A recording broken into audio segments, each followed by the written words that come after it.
ተኩስ አቁሙ ተናደ፣ ፈረሰ። ኢራንና እስራኤል ተኩስ አቁሙን የናዱ ጥቃቶችን ፈጽመዋል። ቴህራን ወደ ጎረቤቶቿ ከ200 በላይ ሚሳኤሎችን ተኩሳለች። ወዲህ ደግሞ አድፍጠው ሲጠብቁ የከረሙት የሰሜን ኮሪያው ንጉሥ ኪም ጆንግ ኡን በርካታ ባሊስቲክ ሚሳኤሎችን ደቡብ ኮሪያ ወደሚገኝ አሜሪካ የጦር ቤዝ ማስወንጨፋቸውን ሮይተርስ በሰበር ዜና ዘግቦታል።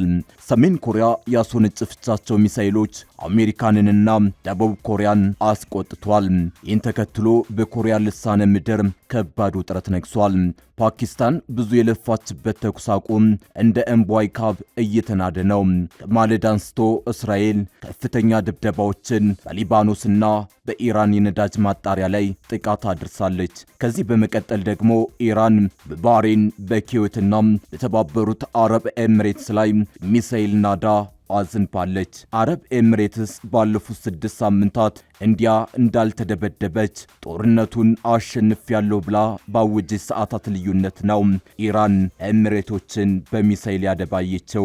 ውድ የአንድ አፍታ ሚዲያ ቤተሰቦች ምሽታችሁ የፈካ እንዲሆን የልብ ምኞታችን ነው። መካከለኛው ምስራቅ ላይ ያደፈጠው የሞት መልአክ ለተኩስ አቁም ቢታሰርም አሁንም የሚወነጨፉ ሚሳኤሎች፣ የሚወረወሩ ሮኬቶችና ድሮኖች ቀጠናው ከስጋት እንዳይላቀቅ አድርጎታል።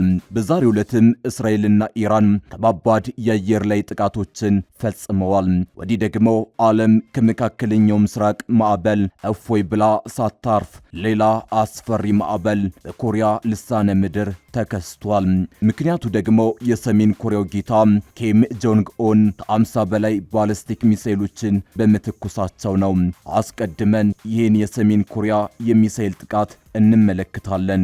አስከትለንም ወደ መካከለኛው ምስራቅ አምርተን የኢራንን የምሽቱን ጥቃትና በቀጠናው ከተኩስ አቁሙ በኋላ ምን ሊፈጠር ይችላል የሚለውን ጉዳይ በዝርዝር እንመለከታለን። አስቀድማችሁ ግን ይህን ቪዲዮ ላይክ አድርጋችሁ በመጀመር አብራችሁን እንድትቆዩ ግብዣችን ነው። በካሬ 85000 ብር በመሃል ሴምሲ አዲስ ኢንተርናሽናል ኮንቬንሽን ሴንተር ፊት ለፊት ዘመናዊ የሆነ ኮምፓውንድ አፓርትመንት እየገነባን እንገኛለን። በውስጡም የመዋኛ ገንዳ፣ ዘመናዊ የልጆች መዝናኛ፣ በቂ የመኪና ማቆሚያ ያለው ሲሆን 50% የተረጋገጠ የባንክ ብድርና እስከ 30% ድረስ በአከፋፈል የሚታሰብ ልዩ ቅናሽ። ባለ 1 መኝታ በ600,000 ብር፣ ባለ 2 መኝታ በ900,000 ብር፣ ባለ 3 መኝታ በ1.1 ሚሊዮን ብር ቅድመ ክፍያ፣ ቀሪውን ያለምንም ዋጋ ጭማሪ ከፍለው የቤት ባለቤት ይሁኑ። ለበለጠ መረጃ ስክሪኑ ላይ ባለው ስልክ ይደውሉልን። ድሪም ቢልደርስ ሪል ስቴት። አፈንጋጩ ኪም ዓለምን ማንቀጥቀጣቸውን ቀጥለዋል። በደህና ጊዜ ሀገራቸውን ኒውክለር ማስታጠቃቸው የበጃቸው ኪም የመካከለኛው ምስራቅ ጦርነት ጋብ ቢልም እርሳቸው ግን ሌላ ትኩሳት የፈጠረ እርምጃ ወስደዋል። የሰሜን ኮሪያ መንግስት የደቡብ ኮሪያን የሰላምና የዲፕሎማሲ ጥሪ ውድቅ ማድረጓን ተከትሎ ዛሬ ረቡዕ በሁለት ዙር ተከታታይ የባሊስቲክ ሚሳኤል ሙከራዎችን ማድረጓ ተሰምቷል። የደቡብ ኮሪያ ጦር እንዳስታወቀው ፒዮንግያንግ መጀመሪያ ከዋንሳን ግዛት በርካታ የአጭር ርቀት ሚሳኤሎችን ያስወነጨፈች ሲሆን ከጥቂት ሰዓታት በኋላ ደግሞ ከ700 ኪሎ ሜትር በላይ መጓዝ የሚችል ሌላ ሚሳኤል ወደ ምስራቃዊ ባህር ተኩሳለች። ይህ ድንገተኛ እርምጃ የመጣው የደቡብ ኮሪያው ፕሬዝዳንት ሊ ጂም ዮንግ ከሰሜን ኮሪያ ጋር ያለውን ግንኙነት ለማደስና ውጥረትን ለመቀነስ ፍላጎታቸውን በገለጹ ማግስት ነው። ይሁን እንጂ የሰሜን ኮሪያ ከፍተኛ ባለስልጣናት የደቡብ ኮሪያን ጥረት የጅልነት አስተሳሰብ ሲሉ ያጣጣሉ ሲሆን ደቡብ ኮሪያ አሁንም ሀገሪቱ ቁጥር 1 ጠላት ሆና እንደምትቀጥል በይፋ አስታውቀዋል።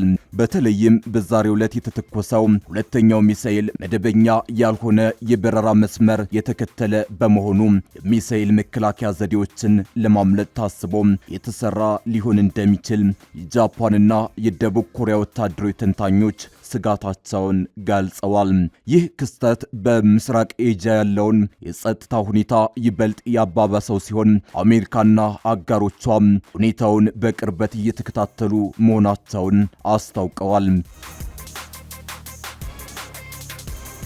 ሰሜን ኮሪያ በእንዲህ መልኩ የኮሪያ ልሳነ ምድርን ያንቀጠቀጠ ጥቃት ስትፈጽም በመካከለኛው ምስራቅ መንፈስ የጀመረውን ትንሽ የሰላም አየር ያደፈረሰ ጥቃት በኢራን በኩል ተፈጽሟል። በአሜሪካና በኢራን መካከል የተኩስ አቁም ስምምነት ቢኖርም በተባበሩት አረብ ኤሚሬትስና በኩዌት ላይ ጥቃት መፈጸሙ ተሰምቷል። ጥቃቱ የተሰነዘረው በዓለም አቀፍ የንግድ መስመር በሆነው የሆርሙዝ ወሽመጥ አካባቢ ባለው የደህንነት ስጋት ምክንያት መሆኑ ተገልጿል። ፕሬዚዳንት ዶናልድ ትራምፕ ሁኔታውን እየተከታተሉ ሲሆን ክስተቱ በቀጠናው አዲስ የጂኦፖለቲካ ውጥረትና በነዳጅ ገበያው ላይ ስጋት ደቅኗል። በመካከለኛው ምስራቅ ሰማይ ላይ የነበረው የጦር አውሮፕላኖች አውዳሚ ሚሳኤሎችና የድሮኖች ጩኸት ዛሬ ረፋዱ ላይ በድንገት ጸጥ ብሏል። የፍንዳታውና የጭሱ ድምፅ በዲፕሎማሲያዊ ጸጥታ ተተክቷል። ነገር ግን ይህ ጸጥታ የሰላም ምልክት አይደለም። ይልቁንም ከከባድ ማዕበል በፊት የሚከሰት አስፈሪና ጥልቅ እርጋታ ነው። የአሜሪካ የእስራኤልና የኢራን ጦር ዛሬን ጨምሮ ለሚቀጥሉት 14 ቀናት አፈሙዛቸውን አውርደዋል። የ14 ቀናት የጊዜ ቆጠራ ዛሬ በይፋ ተጀምሯል። ዓለም ይህንን ሁኔታ እንደ ትልቅ የዲፕሎማሲ ድልና የእፎይታ ጊዜ አድርጎ እያየው ነው። መሪዎች የእፎይታ ትንፋሽ እየተነፈሱ ነው። ነገር ግን ከዚህ ዛሬ ከጀመረው የተኩስ አቁም መጋረጃ ጀርባ ያለው እውነተኛ ስዕል ምንድን ነው? በዚች አጭርና ወሳኝ ጊዜ ገደብ ውስጥ ማን ነው በድብቅ ትልቁን ወታደራዊ ትርፍ እያጋበሰ ያለው? ዛሬ የተኩስ አቁሙ ገና እንደጀመረ በቀጣዮቹ 14 ቀናት ውስጥ ከመጋረጃ ጀርባ ሊከሰቱ የሚችሉትንና መገናኛ ብዙሃን በግልጽ የማይነግሩንን አስደንጋጭ እውነታዎች በጥልቀት እንፈትሻለን። ይህ ትንታኔ ወደ መካከለኛው ምስራቅ የፖለቲካና የወታደራዊ ቁማር ጥልቀት ይወስደናል። ታሪኩ የሚጀምረው ዛሬ ከእስራኤልና አሜሪካ የጦር ሰፈሮች ነው። አብዛኛው ሰው ይህ የሁለት ሳምንት የተኩስ አቁም ለእስራኤልና ለአሜሪካ ኃይላቸውን መልሰው እንዲገነቡና የተራቆተውን የጦር መሳሪያ ማከማቻቸውን እንዲሞሉ ሰፊ ጊዜ የሚሰጣቸው ይመስለዋል። እውነታው ግን ከዚህ ፈጽሞ የተለየ ነው። በቀጣዮቹ 5 ቀናት ውስጥ የአሜሪካና የእስራኤል የጦር አዛዦች ከፍተኛ የራስ ምታት ውስጥ ይገባሉ። የእስራኤልም ሆነ የባህረ ሰላጤው ሀገራት የጸረ ሚሳኤል መከላከያ ክምችት እጅግ አሳሳቢ ደረጃ ላይ ደርሷል። አሜሪካ ይህንን ክፍተት ለመሙላት የትራንስፖርት ችግር የለባትም። የጭነት አውሮፕላኖቿ ጦርነቱ በሚካሄድበት እሳት ውስጥም ያለምንም ችግር መሳሪያዎችን ሲያጓጉዙ ነበር። ዛሬ የተኩስ አቁም መጀመሩ የሚያመጣው አዲስ የሎጂስቲክስ እፎይታ የለም። ዋናውና አስፈሪው ችግር የመሳሪያዎቹ አቅርቦት እጥረት ነው። እንደ ታድና ፓትሪዮት ያሉ ውስብስብ የአየር መከላከያ ሚሳኤሎች በፋብሪካ ውስጥ እንደ ተራ ዕቃ በፍጥነት የሚመረቱ አይደሉም። አንድን ሚሳኤል ለማምረት ወራት አንዳንዴም ዓመታት ይፈጃል። ይህ የሁለት ሳምንት ጊዜ ደግሞ አዳዲስ ሚሳኤሎችን አምርቶ ለማቅረብ በጭራሽ በቂ ሊሆን አይችልም። ታዲያ አሜሪካ በቀጣዮቹ ቀናት ምን ልታደርግ ትችላለች? ብቸኛው አማራጭ በኢጃ ወይም በአውሮፓ ካሉት የጦር ሰፈሮቿ ላይ ያሉትን ሚሳኤሎችን ነቅላ ወደ መካከለኛው ምስራቅ ማምጣት ነው። ይህ ደግሞ ሌላ ዓለም አቀፍ የደህንነት ክፍተት ይፈጥራል። በተለይም ቻይናና ሩሲያ ይህንን ክፍተት በቅርበት እየተከታተሉት ባለበት በዚህን ወቅት። ስለዚህ ይህ 14 ቀን ለአሜሪካና እስራኤል አዲስ መሳሪያ የማምረቻ ሳይሆን ያለውን ጥቂት መሳሪያ የማዘዋወሪያና ከየትኛው ጉድጓድ አውጥተን የትኛውን እንድፈን የሚለው ጭንቀት የሚንሰራፋበት ጊዜ ነው። ታዲያ ይህ ጸጥታ በትክክል የማንን ጡንቻ እያፈረጠመው ነው? መልሱ አስገራሚ ነው። ኢራን ድምፅ አልባ በሆነው በዚህ የዛሬው ዕለት የኢራን ጦር በከፍተኛ ፍጥነትና ድብቅ እየሰራ ይገኛል። በቀጣዮቹ ቀናት ውስጥ የኢራን እስላማዊ አብዮታዊ ዘብ የምድር ውስጥ እንቅስቃሴውን እጅግ ያጠናክራል።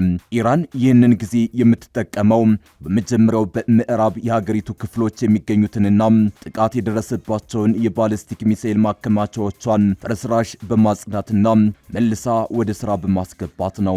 ነገር ግን ዋናው አስፈሪው እርምጃ የሚመጣው ከዚያ በኋላ ነው። በቀጣዩ ሳምንት አሜሪካና እስራኤል በቀላሉ ሊያጠቋቸው የሚችሉትን ቀሪ ድሮኖችና ሚሳኤሎች ከመጋዘን እያወጣች በፍጥነት ታዘዋውራለች። እነዚህ መሳሪያዎች በጠላት ራዳርና ሳተላይት ሊገኙ ወደማይችሉ ተራራዎችና በጥልቅ ሸለቆዎች መሃል ወደሚገኝ ስውር ማስወንጨፊያ ስፍራዎች ይወሰዳሉ። በተጨማሪም የተመናመነውን አጥፍቶ ጠፊ ድሮኖችና ሚሳኤሎች ክምችት መልሳ ታደራጃለች። ይህ ማለት ይህ የ14 ቀናት ረፍት አልቆ ጦርነቱ ዳግም ቢቀጥል ኢራን ከተለያዩ ስውር አቅጣጫዎች በአንድ ጊዜ የሚዘንብ እጅግ የተቀናጀና የአሜሪካን መከላከያ ሰብሮ የሚገባ አውዳሚ ጥቃት ለመክፈት ሙሉ ዝግጅቷን እያጠናቀቀች ነው ማለት ነው። ይህ የ2 ሳምንት ጊዜ ለኢራን ጦር እንደ ወርቅ የሚቆጠር የህይወት እስትንፋስ ነው።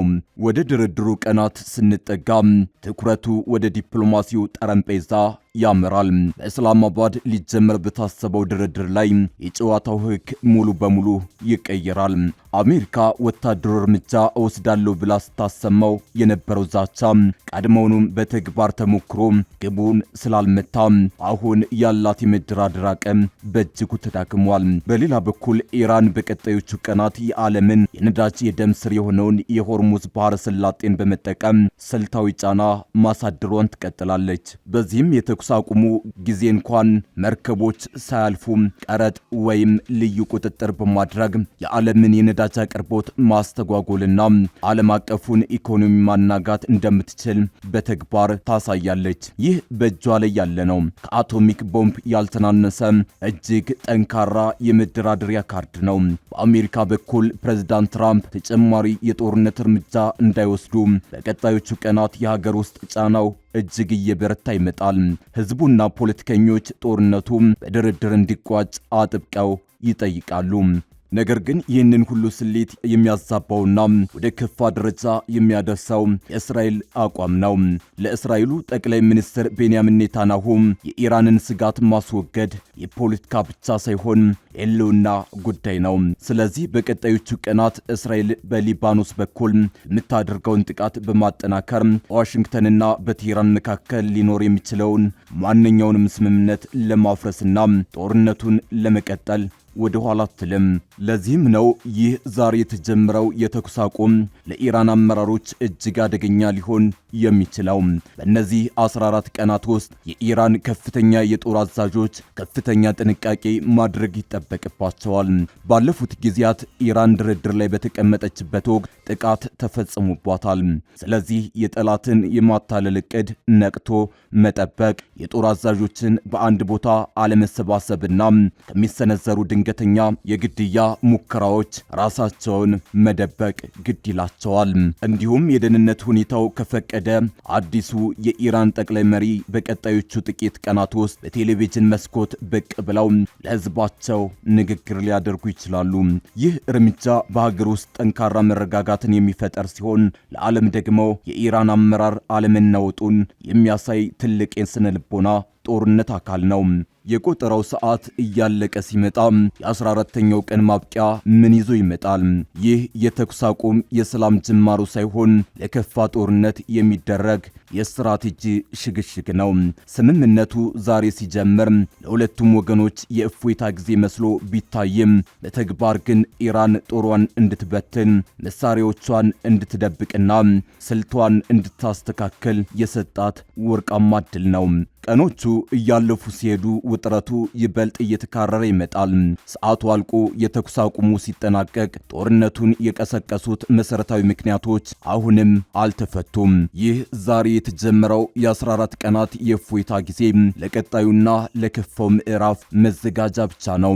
ዓለም የ2 ሳምንት ሰላም አገኘው ብሎ ሲያሰም፣ ተፋላሚዎቹ ግን የቼዝ ጠረጴዛው ላይ ቀጣዩን አውዳሚ እርምጃቸውን በጸጥታ እያሰሉ ነው። ጦርነቱ አላበቃም። ይልቁንም አዲሱና አስፈሪው ምዕራፍ ገና አሁን ጀመረም።